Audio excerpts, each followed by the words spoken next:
আমার সবচেয়ে কষ্ট ওইখানে যে আমার স্ত্রী যখন খুবই অসুস্থ, আমি তখন জেলে, যখন তার সার্জারি প্রয়োজন ছিল, তখন আমার বড় মেয়ে ছুটে এসেছিল, আমার ছোট মেয়ে ছিল এখানে, সে আমার ক্যানবেরা থেকে চলে এসে আমাকে জেলে ফোন করে আমার মতামত চাচ্ছিল যে সার্জারি করবে কিনা।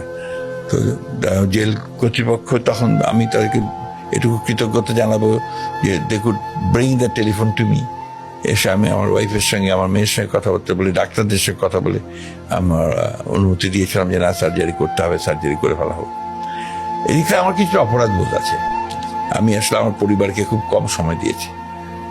আমার এই রাজনৈতিক জীবন শুরু হওয়ার থেকেই আমি আসলে maybe I was too much committed to my profession. আমার ফ্যামিলির দিকে আমি সেভাবে নজর দিতে পারিনি। আমার স্ত্রীর প্রতি আমি কৃতজ্ঞ, তার প্রতি আমার কৃতজ্ঞতার শেষ নেই।